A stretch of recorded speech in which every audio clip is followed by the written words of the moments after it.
Allô tout le monde. Donc aujourd'hui, on se retrouve pour parler d'un sujet qui peut sembler quand même assez tabou pour les jeunes, mais c'est super important puis on le voit de plus en plus. Donc c'est la dépression. Puis on le sait en tant qu'adolescent, on n'est pas tant outillé pour ça, on a plein de questions. Fait qu'on s'est dit qu'on allait faire venir un expert qui va pouvoir répondre à toutes nos questions et peut-être nos inquiétudes. Mais avant de commencer, on veut remercier notre commanditaire Epiderma qui est avec nous dans cet épisode. Donc c'est parti.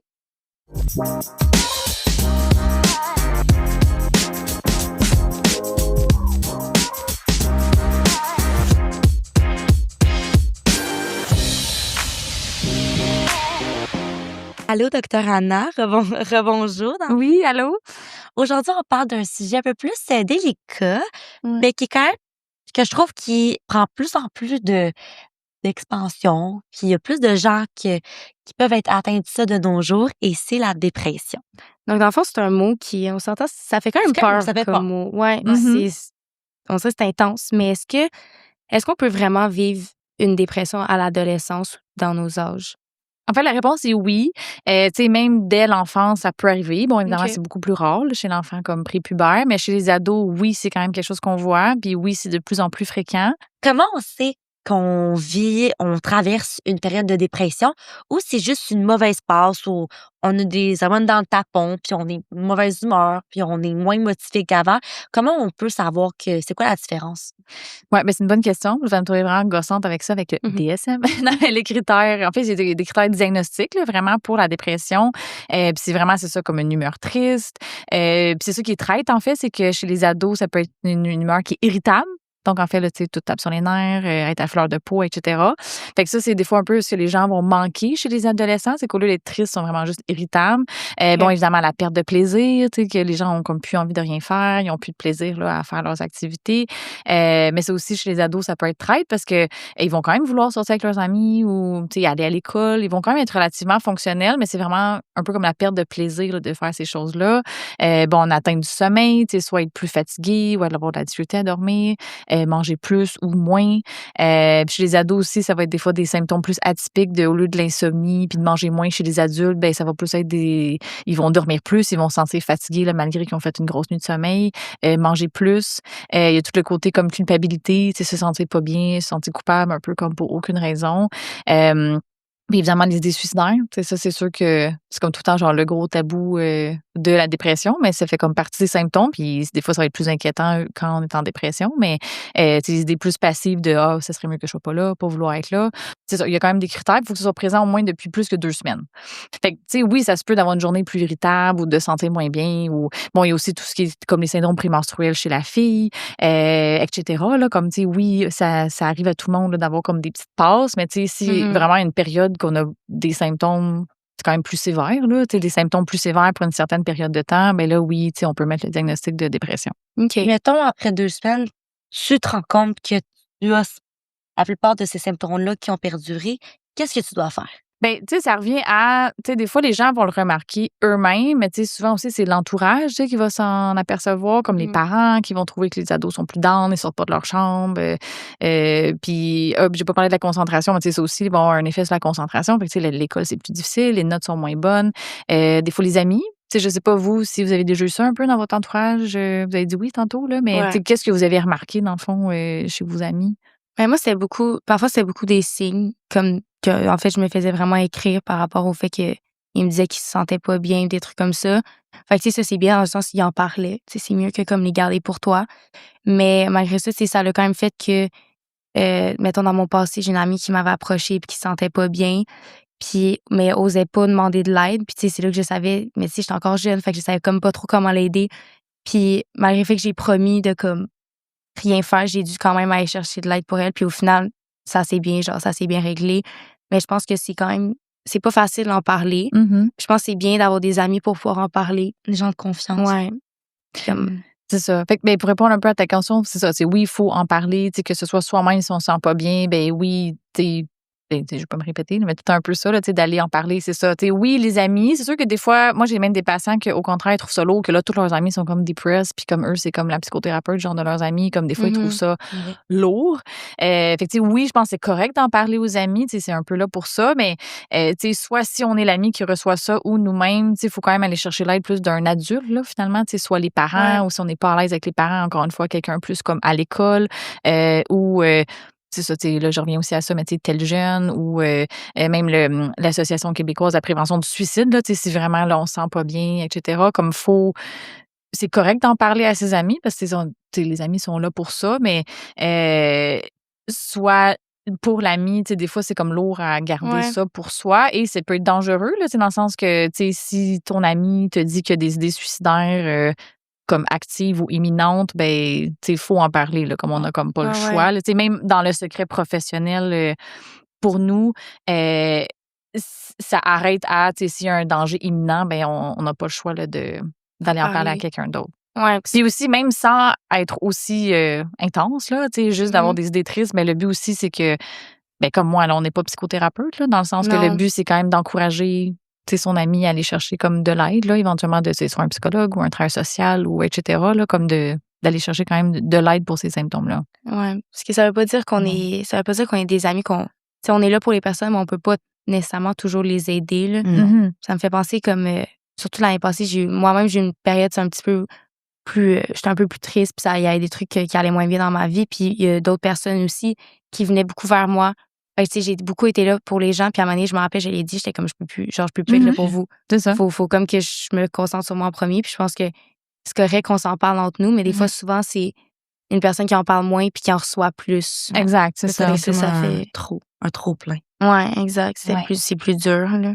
Puis on est là pour écouter, mais la portion d'aller aider, comme ado, on peut pas tant. Puis je disais même moi dans mon bureau, comme je dis, je suis pas psychologue, je suis pas psychothérapeute, etc. Comme le but, c'est quand même d'aller chercher quelqu'un qui va aider la personne dans ses symptômes. Ouais, c'est vrai. On voit beaucoup, comme je disais au début, il y a plus de gens, il y a le taux de gens à l'adolescence, qui développent une dépression a augmenté. Mais c'est quoi les facteurs ou les raisons de cette augmentation-là? C'est des très bonnes questions. Il y a tout le temps le côté familial, là, d'avoir comme on est plus à risque, là, si dans la famille, il y a des troubles de dépression ou même d'anxiété, là, c'est un peu des cousins. Là. Fait que, quand il y a des troubles plus de santé mentale, ben, c'est sûr qu'on est plus à risque. Chez la personne elle-même, il y a quand même des facteurs de risque aussi. Par exemple, d'avoir un TDAH, trouble d'opposition, trouble alimentaire, trouble des conduites, etc. Puis il y a aussi ben, ça, évidemment, c'est pas un problème de santé mentale, mais ces jeunes-là sont plus à risque, là, les LGBTQ2S. Un peu parce qu'ils vivent, là, sont un peu plus à risque. C'est sûr que on peut quand même avoir une dépression sans nécessairement que notre vie va mal, là, dans le sens que, ça arrive souvent qu'il n'y a pas nécessairement plein de déclencheurs. On peut quand même faire une dépression, c'est vraiment au niveau comme chimique là, du cerveau, là, comme on peut quand même faire une dépression. C'est sûr que des fois, oui, il y a quand même des facteurs de risque, là, mettons des stress là, dans la famille ou à l'école ou des situations stressantes, là, comme des choses que les gens ont vécues, soit avant ou ce qu'ils vivent maintenant, qui vont les prédisposer, surtout s'il y a une prédisposition, mais même s'il n'y en a pas, ben, c'est ça, qui vont un peu les précipiter là, dans ces symptômes-là. Et de ce que j'ai compris, même si dans la vie ça va bien, je pense que c'est possible pour une personne d'être en dépression sans nécessairement avoir plein de choses qui vont mal dans sa vie. Oui, absolument. Okay. Puis des fois, je pense que les gens ont de la difficulté à comprendre ça. Comme j'avais une mère dans mon bureau que, ben, sa fille, elle avait quand même des raisons, mais bref, ben, dans le sens qu'elle avait quand même vécu beaucoup de choses, mais elle comprenait comme, elle dit, ben, moi, je crois pas à ça, la dépression. Moi, j'ai vécu plein de choses dans ma vie, j'en ai jamais fait, comme elle ne comprenait comme pas que c'était possible. Il a fallu comme que je fasse un peu que je revienne un peu là-dessus, mais c'est très possible, là, c'est vraiment au niveau comme chimique, là, comme je disais, là, c'est vraiment au niveau du cerveau, en fait, là, qu'on peut développer des symptômes de dépression. Fait que, comme je disais, oui, il y a comme des facteurs prédisposants, puis de la nature et de la vie, mais un peu dans un ciel clair, on peut quand même faire une dépression. Là. C'est quoi les raisons qui amènent les adolescents à tomber en dépression?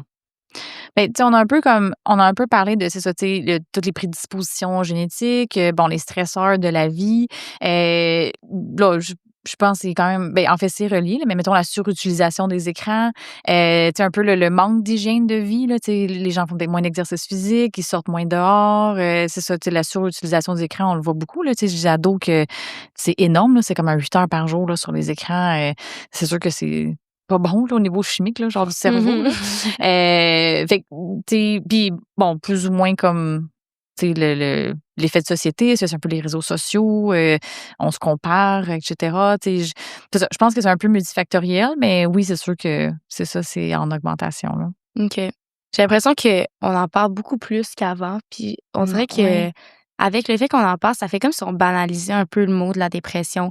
Moi, souvent, des fois, c'est comme, soit j'entends des gens dans mon quotidien ou peu importe, on en parle, puis c'est comme, ah, telle affaire, ah, là, je suis en dépression parce que telle affaire est arrivée, ou là, je suis triste, je suis en dépression. C'est tout. On dirait qu'on utilise le mot, mais souvent, c'est genre, je pense que Ouais. c'est pas nécessairement le mot à Non. utiliser. Je comprends, ouais, je suis déprimée, Parce etc. qu'il y a Ouais. d'autres facteurs, là. Tu peux juste être comme, j'ai une journée plus irritable ou genre, aujourd'hui, tu t'es levé du mauvais pied, puis c'est juste, tout est comme plus Mhm. pire, mais genre, t'es pas en dépression. Et C'est c'est ça. Ben, je pense que les gens comme en parlent beaucoup plus et je pense que Ouais. c'est bien, là, tu sais, Ça, c'est mettons bien, comme oui. les causes de, tu sais, en parler, etc. Je pense que il y a beaucoup de gens qui ne comprennent pas, en fait, exactement c'est quoi la dépression ou qui vont Ouais. comme banaliser de, ben, justement, tu sais, prends-toi en main, prends soin de toi, ça va passer. Mais non, là, tu sais, dans le sens que c'est comme un trouble de santé mentale, là, tu sais, si quelqu'un aurait une fracture, on dirait pas, gère-toi, là. Non, c'est ça. Fait que, tu sais, versus que, c'est ça, tu sais, je pense qu'il y a encore beaucoup d'enseignements à faire. Tu sais, je pense que c'est bien que les gens en parlent plus. Je pense que Mhm. les gens comprennent pas tout à fait, mais c'est du moins un Au bon moins début, là, si commencer, on ouais. veut, là, d'en parler déjà plus, même si c'est pas parfait. Puis, bon, l'effet de banaliser, c'est pas ça qu'on veut, mais au moins juste que les gens, pardon, soient plus à l'aise Au moins d'en d'en parler. parler Tu sais, un je pense au peu. moins ce côté-là, c'est positif. Ouais. Puis, d'un autre côté, c'est, mettons, quelqu'un t'approche pour parler d'une envie suicidaire ou qui ne va pas bien, mais qui, mettons, te promet, dis-le pas à personne, t'es la seule personne que j'en ai parlé, garde ça pour toi. Mais c'est quand même, pour la personne qui reçoit ça, c'est quand même un choc, puis un gros morceau à Mhm. avaler. Puis ça peut être difficile de garder ça juste pour toi. C'est quoi, qu'est-ce que tu dois faire? Ben, c'est sûr que, tu sais, un peu comme on disait tantôt, s'il y a un danger comme imminent ou comme, tu sais, réel danger comme pour la personne, ben, tu Mhm. sais, là, c'est comme de dire, écoute, tu sais, je t'aime beaucoup, mais tu sais, ça, je peux pas le garder pour moi, Ouais. là, comme faut en parler. Puis là, ben, c'est surtout un adulte, là, comme on disait, tu sais, soit les Ouais. parents, quelqu'un En à même temps, parfois, on l'école, a peur etc. aussi parce qu'on veut pas on veut pas détruire la promesse, on veut pas que notre ami Je soit comprends. fâché. Ouais. Ouais, mais c'est surtout, tu sais, c'est un peu comme on n'a pas le choix, là, tu sais, pour le bien. Surtout que comme fardeau aussi, c'est très lourd à porter. Puis comme je disais, même pour les professionnels, tu sais, le secret professionnel, tu sais, quand il y a des dangers imminents pour la personne ou pour les autres, on n'a comme pas le choix, là, de Mhm. briser ça. Puis tu sais, je pense que ça se dit, là, de dire comme, tu sais, je t'aime Oui. beaucoup, je sais Ouais. que tu me demandes de garder cette promesse-là, mais pour ton bien, comme je ne Ouais. peux pas. Non. Ouais. Puis tu sais, des fois, la personne va être fâchée, etc. Tu sais, je sais pas si ça, vous l'avez un peu vécu aussi, là, que, bon, Ouais. la personne n'est pas nécessairement super contente après, mais c'est quand même pour son bien, tu sais. Ouais. Ben, ça, je l'ai vécu. Puis, tu sais, c'est sûr, c'est comme, je me fais demander de pas le dire. C'est comme, OK, je le dirai pas. Mais après ça, c'est comme, non, C'est comme c'est je peux trop. pas garder ça. Mhm. Surtout Puis si dans tes j'ai, propres choses, tu sais, tu vis ouais. tes propres affaires, puis là, tu gardes quelque chose de quelqu'un d'autre, c'est sûr que ça Ouais. peut. Puis tu peux pas vivre avec ce sujet qui est trop gros sans, Mhm. genre, tu tiens à cette personne-là, tu veux l'aider. Moi, ça m'est Puis, jamais ouais. arrivé, mais genre, je peux comprendre Ouais. comme le sentiment un peu Mhm. d'inconfort de garder quelque Ouais. chose d'autant Fait gros dans que toi. faut t'en parler. Puis j'en avais parlé. Puis oui, genre, c'est possible que la personne soit fâchée ou peu importe, mais comme, au final, Elle on va sait comprendre que, que ben c'était oui, pour son bien, que Mhm. c'était c'est pas fait pour pour lui son faire du bien. mal. C'est ça, exactement. Fait que c'est quand même important d'en parler, même si elle veut pas. Ouais. Mm. Fait que ouais. Si tu avais un conseil pour nous, les adolescents, qui peuvent vivre des périodes plus difficiles, plus Mhm. sombres, ce serait quoi ton meilleur conseil? Ben, un peu comme tout le temps, c'est vraiment d'aller chercher de l'aide, là, d'en parler. Tu sais, oui, les amis, c'est bon. Puis, comme on disait, les amis aussi, si les symptômes sont plus sévères, ben, c'est eux-mêmes d'aller chercher de l'aide. Mais c'est Mhm. comme, tu sais, c'est sûr que l'idéal aussi, c'est un adulte, là, tu sais, que Ouais. ce soit la famille ou même comme un oncle, une tante, quelqu'un à l'école, par exemple, un prof, une TES, etc. Ou même de l'aide externe, tu sais, genre tel jeune ou autre, là, tu sais, Ouais. de tendre une perche, là, tu sais, d'aller comme chercher de l'aide parce que de garder ça sur soi, pour soi, pardon, aussi, Ben c'est ça, là, faut avoir de l'aide là, pour s'en Ouais. sortir. Puis, c'est aussi tout le temps là, comme le 811, là, option 2, info sociale. Les ados en haut de 14 ans peuvent appeler eux-mêmes. On parle directement à quelqu'un qui peut au On a moins nous plein de donner des ressources. outils. Ouais. C'est de un peu comme prendre connaissance un peu des ressources. On sait que les ados, des fois, sont moins à l'aise, mais c'est vraiment juste en parler. Même que... Je trouve aussi des ressources dans Ouais. les cours à l'école. On en OK, On a beaucoup parle. d'ateliers là-dessus. OK, Oui, on en bon. parle. Des On est au ressources. courant Ouais. des options qui s'offrent à nous Mais pour... les utiliser, c'est une autre c'est chose. ça. C'est ça. On On le en sait, parle, mais mais est-ce qu'on va le faire? peut-être pas. Peut-être pas. C'est Fait que ça. je pense Mais que c'est de comme... Prendre soit se l'initiative. pousser ou, même si notre ami ne serait pas super content, Ouais. ben Ouais. c'est de le Y faire un aller. peu pour la Pour personne. la personne. Ouais. Puis évidemment, de consulter, là, c'est sûr que les médecins, évidemment, on est là pour ça, puis on a quand même autre chose à apporter aussi. Fait que même chose. Comme le but, c'est d'en parler, mais aussi Ouais. de ne pas hésiter à consulter. Donc, moi, j'aimerais ça ajouter un petit point sur la médication. Donc, moi, j'en prends pour le TDA, puis j'en prenais aussi avant pour la pilule contraceptive. Mhm. Puis, il y a certaines de ces médications-là qui ont comme symptôme de Ouais. pouvoir avoir des sous-humeurs puis ouais. des humeurs dépressives. Puis moi, Mhm. personnellement, ça m'a affectée. Puis c'est pour ça que j'ai arrêté une pilule parce que je me sentais C'était trop... trop. Ouais, je me Mhm. sentais tout le temps triste. Puis je pense que ça m'a en partie aidée.